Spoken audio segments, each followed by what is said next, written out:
right. Hello and welcome back, everyone. This is Ben Chiriboga, the Chief Growth Officer here at Nexl, coming to you with another This Legal Life. This Legal Life is where I get to sit down with people in the legal industry and learn about their life.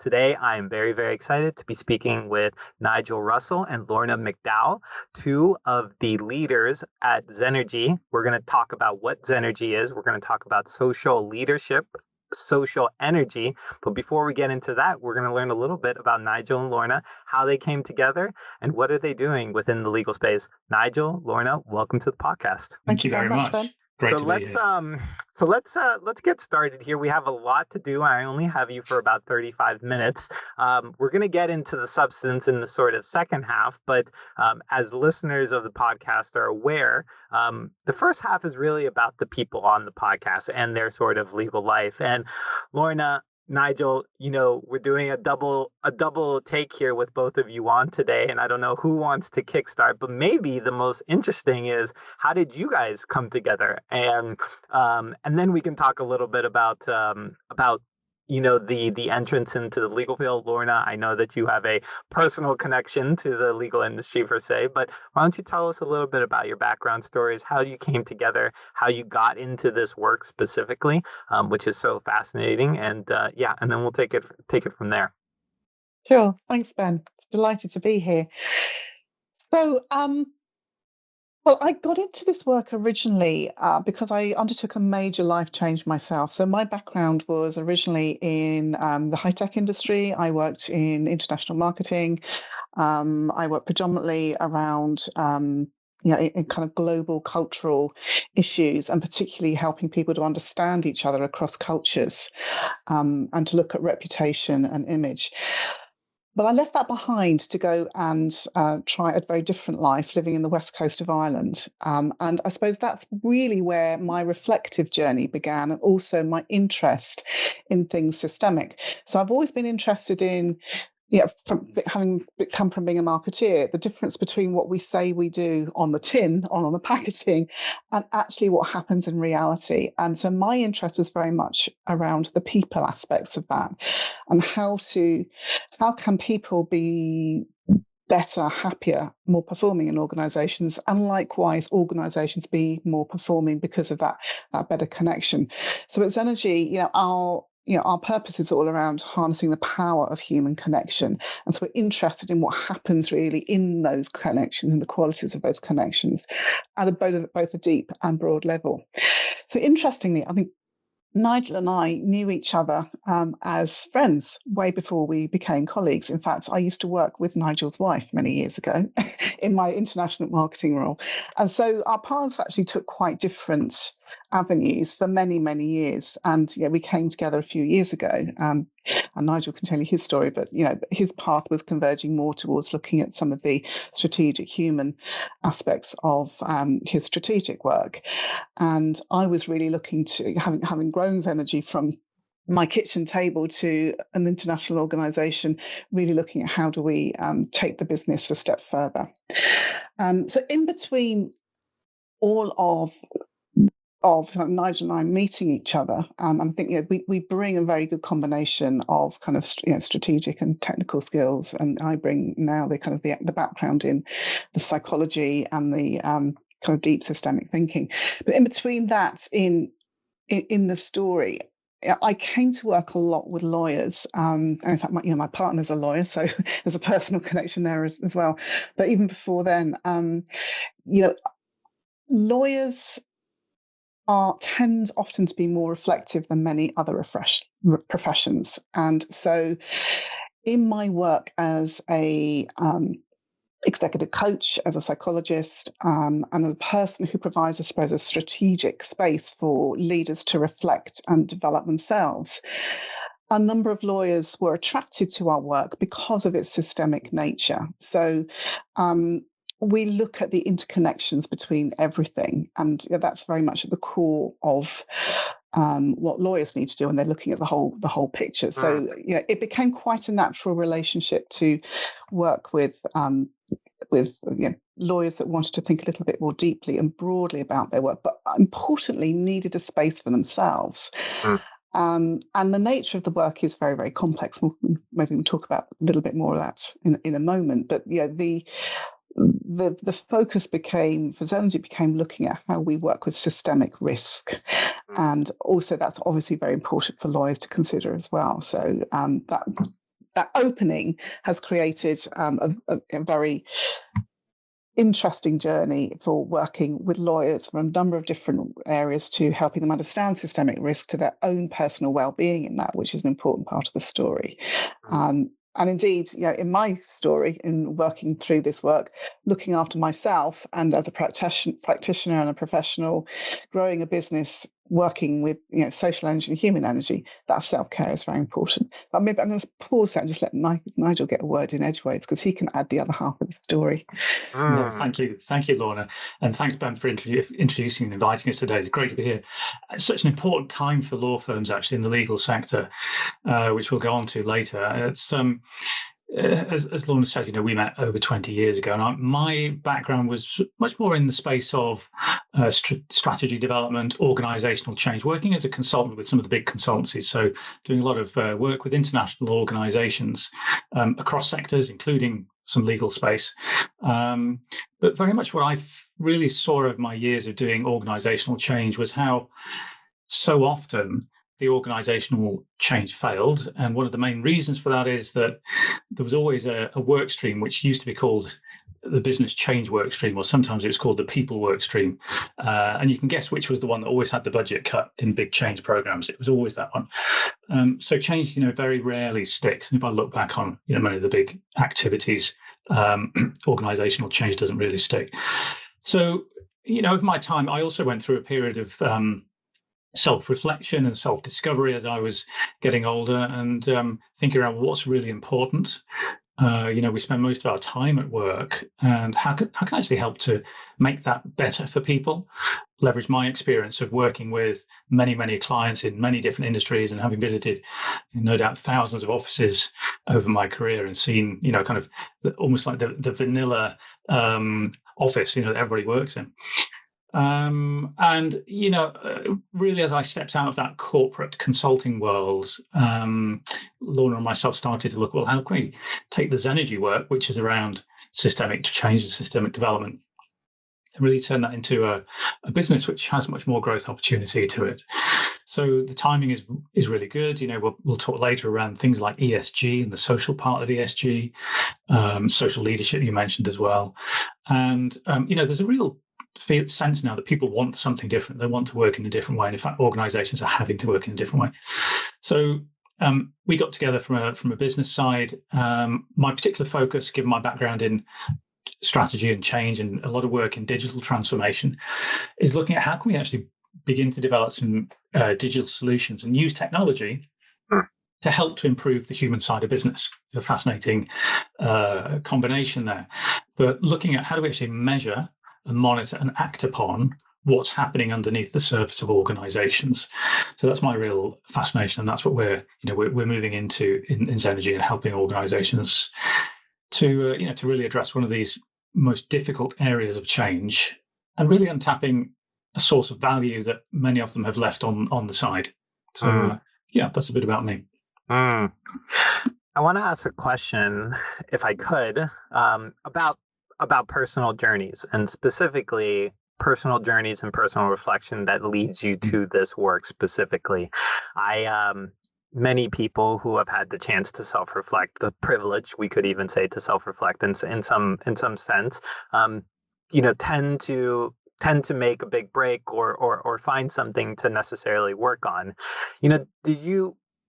I find the question is really around interesting for the kind of self-reflection that you found that led you to want to do this organizational work. And really, what was it about the workplace specifically? To your point, Nigel, we spend so much time at work, and in the modern world, many people, if you ask them, tell me about yourself, they will basically tell you their career effectively and their career story. But the question was, what led you in that kind of self-reflection? If you want to talk about the type of self-reflection that you did, that led you to the idea of organizational change, because that's a that's a very particular way. I mean, some people think that they need to go to Bali. Some people, of course, need to, go sit in an ashram. Other people need to but there's something that you guys both converged on in terms of organizational change as kind of the crosshair. Do you want to talk about how that comes up? I mean, of course, maybe it's trying to describe alchemy in a way, but you get the brunt of the question, I think. Yeah, absolutely. I mean, let me maybe say something around that. So in terms of a personal journey, I'd always worked for, best part of 30 years, in a corporate environment, and with the expectations that go with that, around being seen to be perfect all the time, being seen to be delivering value, and the element of being human in that corporate environment, particularly in the consulting world, the kind of top level consulting world, was always taken away, really. So I think as I got a bit older and reflecting on what's really of value, that led me into a bit of the personal journey. My own personal journey, it was absolutely supported by getting into meditation and yoga and really exploring a different side of life that I'd never really looked at before. I didn't go to an ashram. We did actually go on holiday to Bhutan, which was fantastic. So it was about the same time, and actually spent time there, visiting some of the monasteries and spending time with the monks.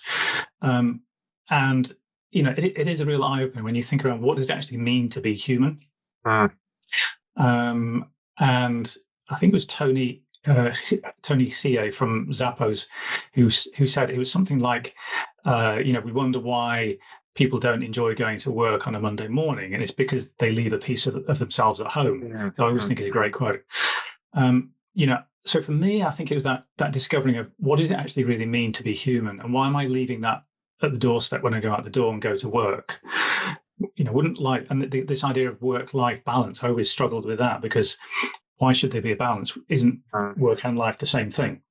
Or life is life, if that makes sense.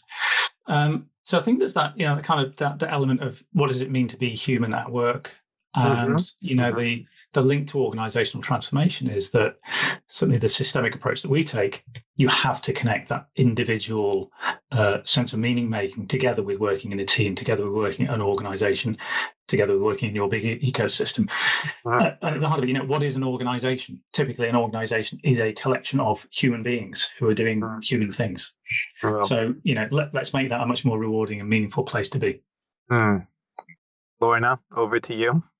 Well, I think when I made my big career change, now that's over 25 years ago now, but I always had a sense of quest. I like this. It's a term that's often used in Indigenous cultures around, vision questing, and it's a bit of a rite of passage.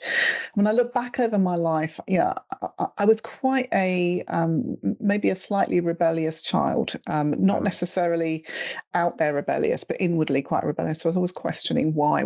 It's probably very difficult for my parents. So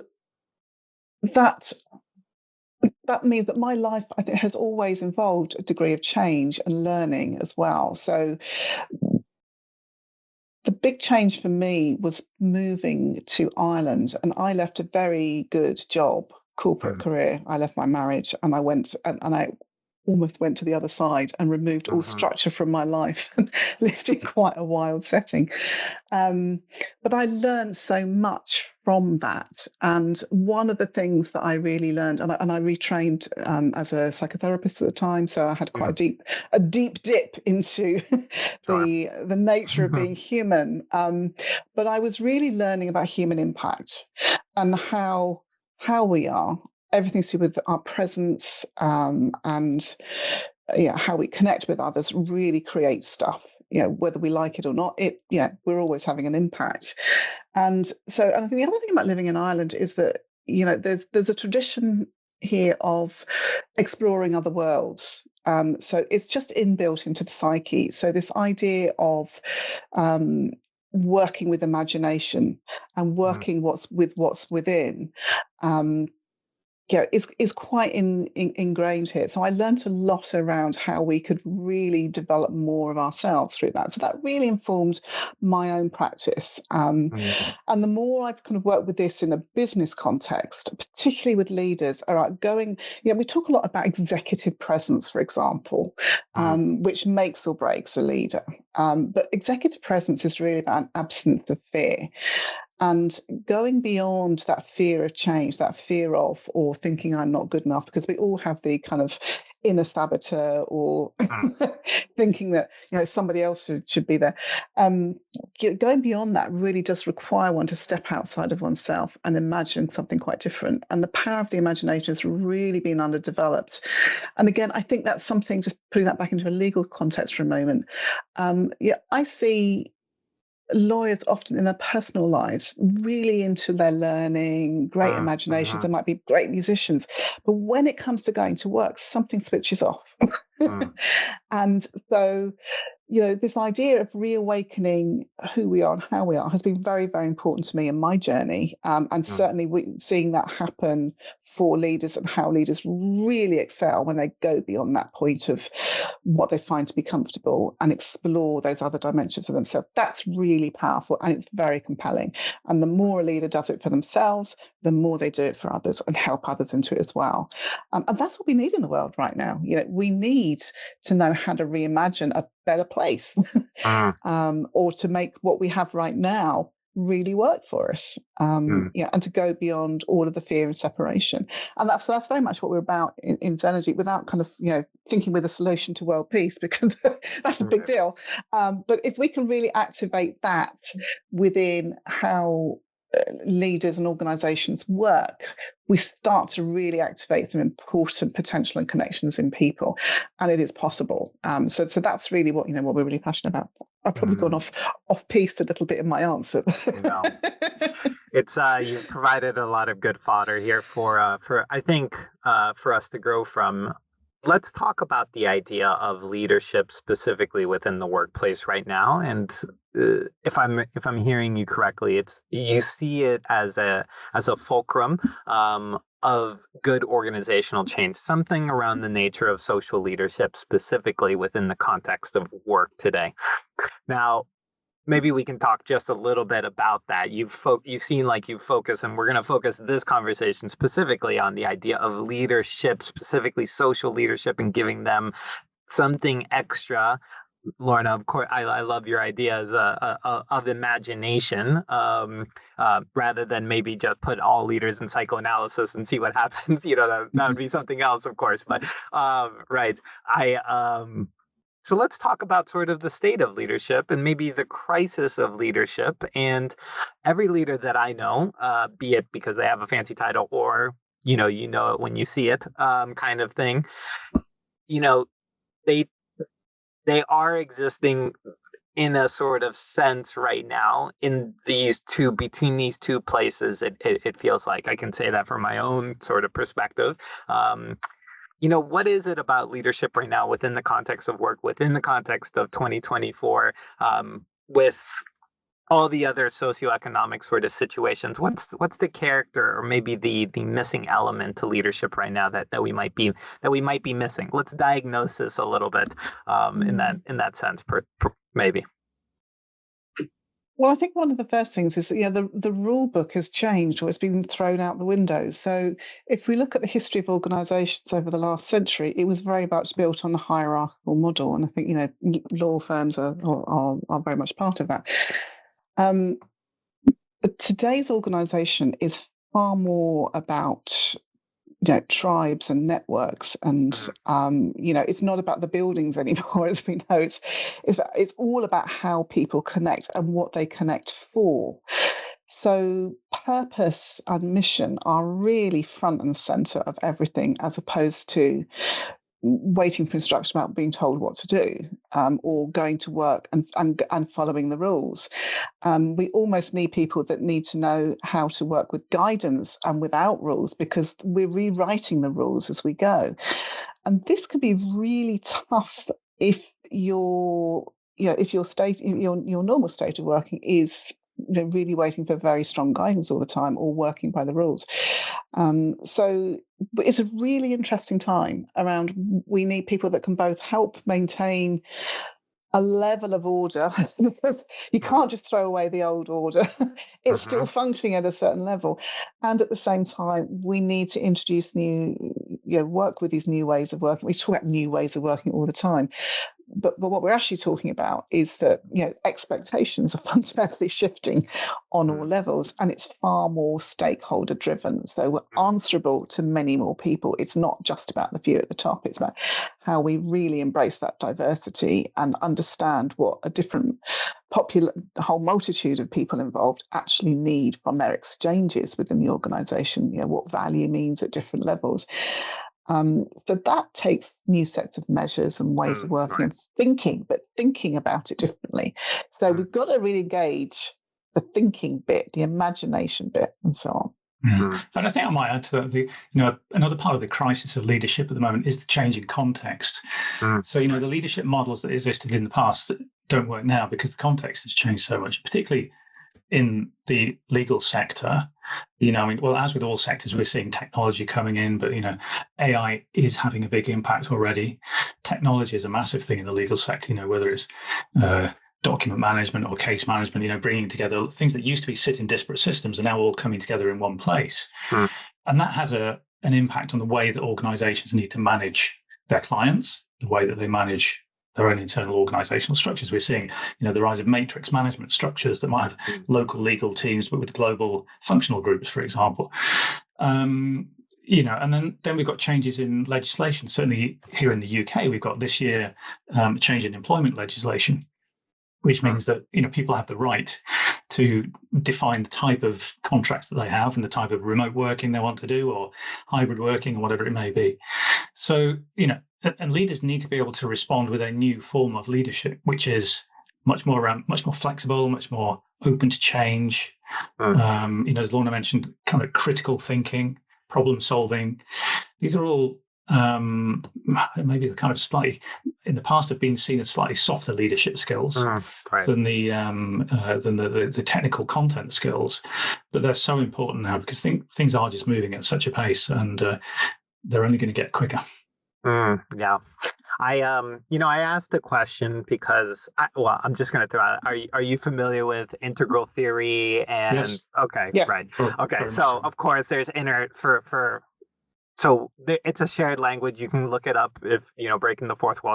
Of course, there's an inner, there's an outer, there's a individual, and there's a collective. And of course, it's a meta theory for understanding other theories. It's many different things. But to very simplify, it simply just says that there are four quadrants of anything, and be it work, has an interior individual as well as an interior collective, an exterior individual, and an exterior collective. And, when you were talking, a lot of there's another level, and I'll just ask you, I'm sure you do know this, spiral dynamics and sort of, so spiral dynamics, of course, just has to do with different cultures that we can online ourselves into different value systems at any point in time. And then it gets a little complicated, but, I think we're nerding out a little bit between us. The point is that what I heard from both Nigel and you, Lorna, is this idea that, there is an interior and an exterior, and of course everything is sort of changing at some point in time. And the leader that maybe perhaps the leadership that needs to emerge is something that, can sort of recognize the complexity at this point in time and be adaptable as these things happen. Is that sort of a fair assessment? I know I'm sort of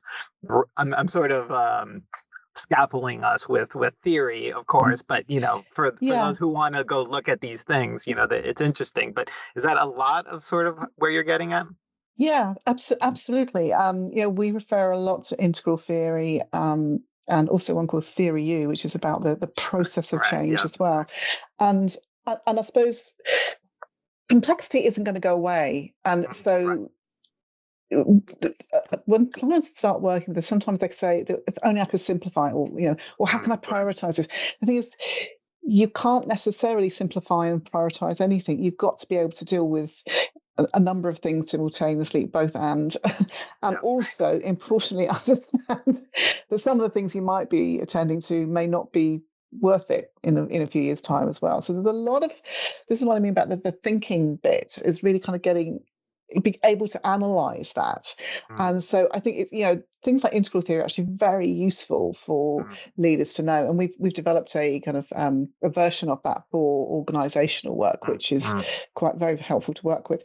And then the other aspect of kind of the inner work is that the leader understands the importance of engaging with what might feel the dark side a little bit. It's not about the bad stuff, but it is also about engaging with what has gone wrong, the difficult stuff, not trying to cover it up or just walk away from it, but to be able to work with it, to release it in a way that you're not going to carry the imprint of the past forward with you. Some of that is almost healing work, and to be able to shift how we feel about that experience and to leave that behind. So these kinds of things can be a bit of a hurdle for leaders to go through at the beginning. And there's a wonderful quote from Joseph Campbell, who you may know, wrote The Hero's Journey, which is all about, the story of the hero going through a number of trials, similar to my thing about Vision Quest. But he said, the cave you fear to enter holds the treasure you seek. And it's so true. The more we learn to engage productively with what's difficult or what we don't want to see, the more we can analyze and understand it and move through it and clear it. And so that creates real scope for potential to be worked with. So that's a really important part of how we need to work with leadership transition and transformation in this time. In order for people, you mentioned spiral dynamics there, in order for people to be able to kind of work through to a different level of self-orientation, and also without being so born again that they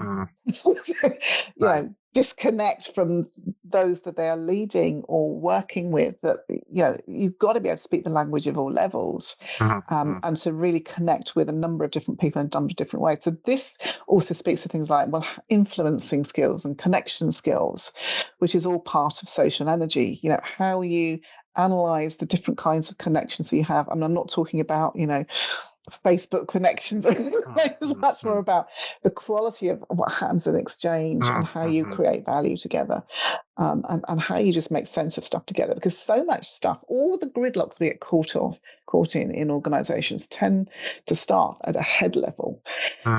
They're almost not real, but they are experienced as real. Sure. But once we can actually get assumptions out of the way and work differently with them, it is a huge release of energy.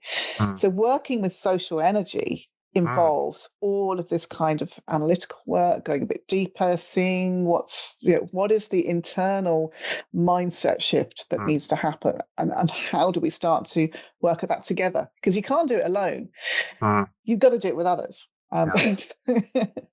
Nigel, do you want to jump in here? We're going to go to social leadership, this name, and then we're going to go into social energy within the organization. But anything on this? Maybe just a quick reflection on some of Laura's comments.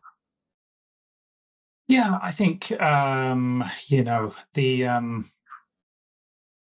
moving on to what really makes change effective. And I mentioned critical thinking, problem solving, flexibility, and all of these are features. The model you mentioned, the integral theory model, absolutely. And what we're doing here is looking on that left-hand side. It's obviously the kind of the hidden side, the individual side of culture, of behavior, of mindsets, history of the organization that often doesn't get tapped into. So you're right. You point out a very good point, which is that there is a lot of theory out there about this, whether it's integral, whether it's whether it's spiral dynamics, whether it's looking at teal organizations, lots of theory, but not that many organizations that are truly living this at the moment. The ones that are adapting this much more social approach are seeing, really big benefits from it. So there's a huge opportunity here to make this practical. And I guess that's what we're trying to do in Xenergie, is take people using some of those models, but actually think about practically, how do you actually change your organization? So let's get into practicality a little bit by shifting to the idea of the social leader, and then we can go into social leaders unpacking social energy. Do you want to describe this? This is a term that you've used in your practice and something that we kind of want to talk about. Giving names to things, of course, is always very useful. It can be a place to sort of go, but you want to unpack what that means today in just a little bit more specificity? Yeah, sure. I mean, so social leadership is a term it's gaining ground. It's becoming more recognized as a concept. And when people talk about social, often they think only about the external impact of an organization. They think social, they think about community and communities. And absolutely, it is to do with that. It's about the impact that an organization has on its communities around. But it's actually around, really what it's about is a more social approach to work. So it is about, as Lorna said at the start, leveraging the power of relationships between people, leveraging this power of human connection and collaboration for success, having a much more human-centric way of seeing organizations. So, social leadership is much more around working with diversity in organizations. It's working with resilience and so on, and looking for this untapped source of value. The other point to do with social leadership is that everybody's talking about sustainability of organizations, and this is absolutely recognized to be a defining factor, really, of a successful organization now is a sustainable organization. What that means to a lot of people is environmentally sustainable. And that's the first part of the E in ESG. Lots of work going on there. Lots of organizations doing some great things there. What's beginning to emerge now, though, is the importance of the S in the middle of that, and the S stands for social. ESG is social. And we're also seeing legislation now coming out around ESG. Particularly in Europe, we have the Corporate Sustainability Reporting Directive, which does not just focus on environmental issues, it also focuses on social and social leadership inside organizations. So law firms, I think, particularly have a challenge and an opportunity here, because, understanding the regulations to start off with, demonstrating, as law firms that they are compliant with legislation is really important. But also the shift, the shift from some of those hierarchical models, process-driven models, to a more social type of approach is going to be tricky. And this is really where we bring this concept of social energy. So, because we're trying to take and demystify maybe a certain amount of this ESG stuff. What does it actually mean? So for us, for my I was originally an engineer when I started off. Energy is the ability to do work. So we define the social energy in an organization. It's the ability of people, as of individuals and of teams, to do meaningful and productive work. And if you think about it, that's what organizations are there for. They're there to do work to create an outcome. But obviously that work gets blocked in many senses. So social energy is this, the ability of people to actually do meaningful work. Now that's a useful definition, but we need more granularity around that. So we've done a lot of work to see, well, what actually energizes an organization, socially energizes an organization. And what we do see, and where we see lots of evidence points of the things, the levers that you can pull, if you like, which are to socially energize your organization. Engagement, of course, is a key one. So people working with purpose, working with a sense of meaning, having a meaning for going to work on the Monday, is absolutely critical. That has a big impact on performance and productivity. Collaboration is the second one. Collaboration across your organization, but also out into your wider ecosystem, is the way that business is done now. Business doesn't exist in silos anymore. So collaboration, absolutely critical. I mentioned before diversity, equity, and inclusion. The benefits that can come from working with diversity and the creativity that this generates, the innovation that can be generated from diversity inside organizations, and diversity in its widest sense is huge. So absolutely, that's part of social energy.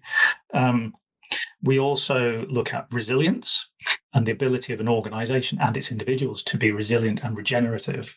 So moving from a downward spiral of hitting crisis and going down to actually, how do we come back? How do we bounce back? How do we have that personal strength and organizational strength to bounce back? So that's really interesting. We have two other factors that we talk about in social energy. The first one is a thing called future focus. And this is about seeing beyond your boundaries, seeing beyond what's happening today, living in the past, and looking at the trend, being totally aware and involved in, the trends, what's happening, but also just getting outside of the four walls of your organization, being engaged in your ecosystem. Absolutely critical. And our final one that we talk about is flow, the concept of flow. And we're all aware of this on a personal basis. Think about, we've got the Olympics is starting later this week over here in Europe. When athletes are in a sense of flow, they're at peak performance. Things just move smoothly. Part of that is technical and process, but as much of it is actually to do with mindset. It's exactly the same inside organizations. So that's our concept of social energy. We work with teams and leaders to really measure and act upon all these dimensions to shift organizations forward. So it's a new and unique way of looking at organizations. Maybe to just add something to that. Nigel said there's lots of theories and so on out there, and it's about taking action at the moment. And I think that's very true. So a lot of organizations say, well, we're already doing this, we're doing that, we've already got a group together. But sometimes what might not be happening is that it's not all connected. So they're doing disparate initiatives like engagement surveys, or they might be trying to kind of work a bit more at their purpose, but they're still doing it in the old way, almost like kind of rolling out things and getting people to fill in surveys. What social energy is about is really, from our perspective, is how we help an organization to create a whole process around that and develop change agents within their organization who can facilitate these processes. So, for instance, we run an accredited diploma program which teaches people to do this. So the more an organization can build in their own process for working across the organization and working in new ways and in building their own learning programs within that, but to do that in the more forward-thinking way. So it's how you do it as much as what you do it. But the future is absolutely about cross-functional collaboration and cross-organization collaboration, not just within the organization, but outside of the organization. So learning the skills of facilitation, collaboration, partnering, influencing, connecting, how to do things in groups and teams at scale and effectively, whatever you're trying to achieve in the organization is incredibly important. And that generates social energy. But there's a very practical element to this. I want to ask a question around alignment, and alignment specifically around vision, and maybe how alignment plays with the idea of unlocking social energy. Nigel, I followed you from the perspective of it has to be meaningful, it has to be collaborative, it has to be diverse, and I forgot the fourth one. You'll excuse me, but it's certainly there. The issue of alignment, I think, is a salient topic for leaders today, especially across the organization, especially across our material conditions, which is how we work. And then, of course, the idea of ecosystems and getting aligned with ecosystems. Is there something about alignment particularly that comes together with kind of naturally, or maybe emerges from the idea? Anybody who's run an organization from 10 to 10,000 people understand that getting everybody to row in the same direction is incredibly difficult. And in fact, it seems like it's just simply getting more difficult as the complexity of what you have to stay aligned to continues to do it. So, a question really around alignment that I know that anybody, regardless of the spiral and level, almost everybody can sort of resonate with, I think, in a deep sort of like sense. Yeah. Does that question make sense? It does, absolutely. And I would say, I was thinking before this around, what are the applications of this in business? And probably the most common application we do see of this, funnily enough, is around alignment of executive teams. It's around executive teams and bringing them together to align around. It's more than just having a common purpose. That's absolutely essential. But it's also around, kind of creating this common mindset, if you like, a way of seeing things. But there is what we're not saying here is everybody has to be going in the same direction. there's this polarity that you have to balance. Sure, of course. You absolutely, you have to have diversity and critical thinking, and at the same time, you have to have some kind of guiding the North Star that's always talked about when you're doing culture work. But the idea of social energy works particularly in this space because, it's not just looking at purpose. It is looking at how do you collaborate in a better way, practically, to get to a shared direction. How do you? We use a lot of techniques, for example, around reflective practice. In fact, we're going to be going on to a session in a moment with a client, doing a reflective session with them. And it's some of these tools and techniques that allow people to take time, take stock of where they are, and think about what it means to align, rather than just plowing ahead with their set agenda. So absolutely, alignment is critical because alignment generates energy. At the same time, just following blindly doesn't generate energy.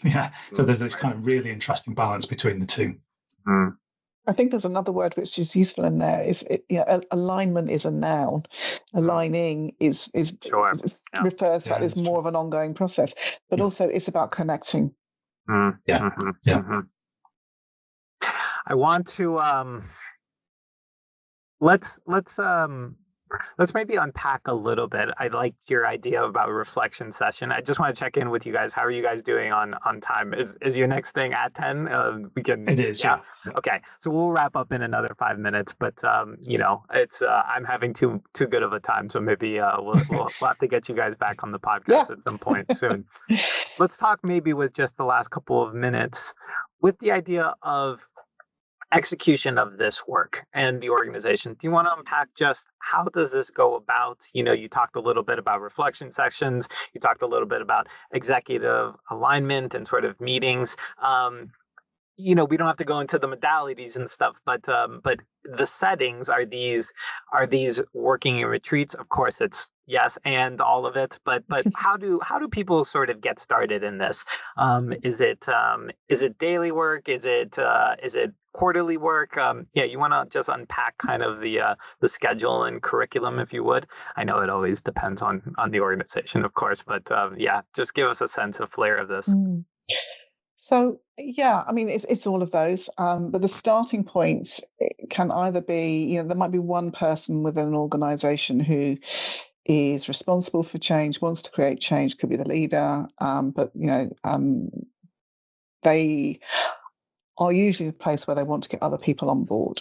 Okay, so in that instance, we would normally hold maybe a couple of sessions with that individual to really kind of understand the current state and so on. But ultimately, we need to understand the current state of what's going on. So whether we're working with an individual or a group of people of interest in the organization, there will be some initial piece of work, which is doing a system analysis around what's actually happening in terms of, when we use the integral model actually, in terms of mindsets, behaviors, competencies, strategies, what's going on.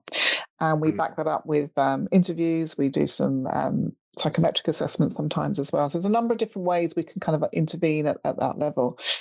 And that in itself, as a piece of work, is incredibly helpful for anybody who's starting out on this journey, because it really gives them an objective view of what is the root challenge from what they're actually experiencing, and how might they move forward. From there, it can be a range of things. We might either be developing a set of change agents within the organisation, so they might perhaps come and do our diploma, and that takes the series of stages and movements. It's like going on a journey, and you're applying, doing action learning, so you're learning pieces and you're applying it as different movements according to really how deep they're going through that journey of change and transformation themselves as a leader and with their organisation too. But invariably, it gets to a point where you've got to involve other people too. So with them, we might begin working with the team, and sometimes that's about even just getting the team connecting and aligning and thinking in the same direction. So that could be a few sessions. So it's always about how do you help a person or a few persons create a movement within the organization? What do they need where they're at? How do you integrate learning and change and start to build a process and a way of working that can take them forward? What's very important in there is also benchmarking and measurement around, what's the aspired thing and how are we doing around that too? And so, success can look an awful lot like failure in the middle. So change and transformational change is not easy because you're literally changing state. So you've got to have ways of measuring how you're working along the way that actually show you are making progress, even if it appears to be, unstable or whatever at the time. So, so that way of working also really includes that interpreting and what we call keeping the tension really productive. Because conflict is good, tension is good. We don't have change and transformation without those things. But it's how we work with that will make the difference. And the reason most change programs fail is that they really don't put in place the way of working on containing that tension and that real transformational change that's going to work, either because they're not future focused or too future focused before they've actually worked through the gridlock issues. So that comes into how we work. Regularity is important. So how long does it take? Well, change takes as long as it takes. It depends what it is you're trying to. But typically, we're working with transformation change. So when we're working in depth with a client, that's a program that goes over a number of years. But we also bring change and results within a few months, because once you start to unlock some of the things that have been holding them back, you get some instant results.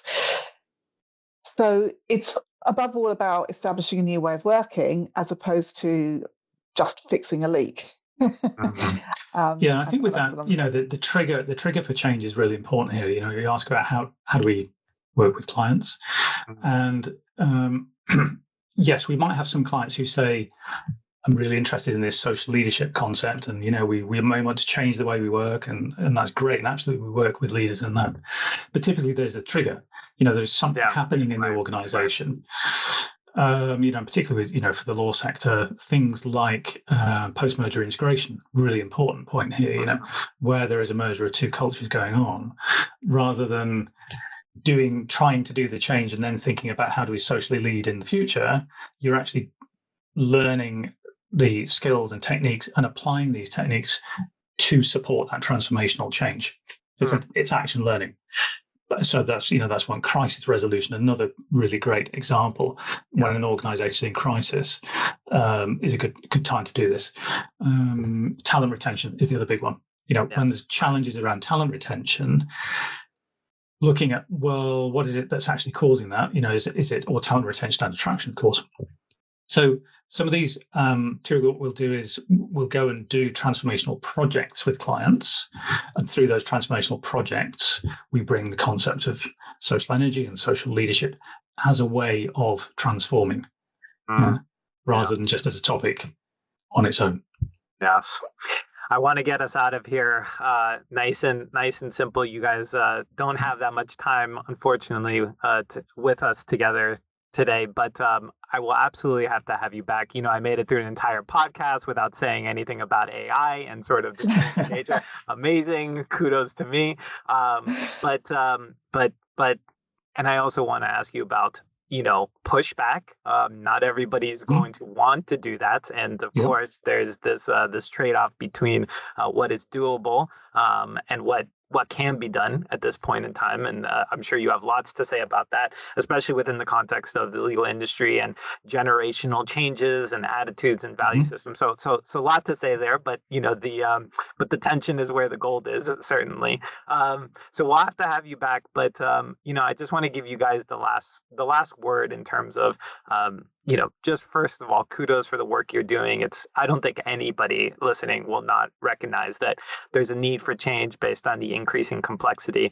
Of course, the tree just continues to grow more branches, which leads to more branches. And, that is sort of the changing nature of all things. And I think we have a opportunity here to sort of rise to the moment, or maybe be overwhelmed by it. But any last words here in terms of anything you'd like to plug? Of course, we'll put the website, but anything else that you think is important for people who want to know a little bit more about this?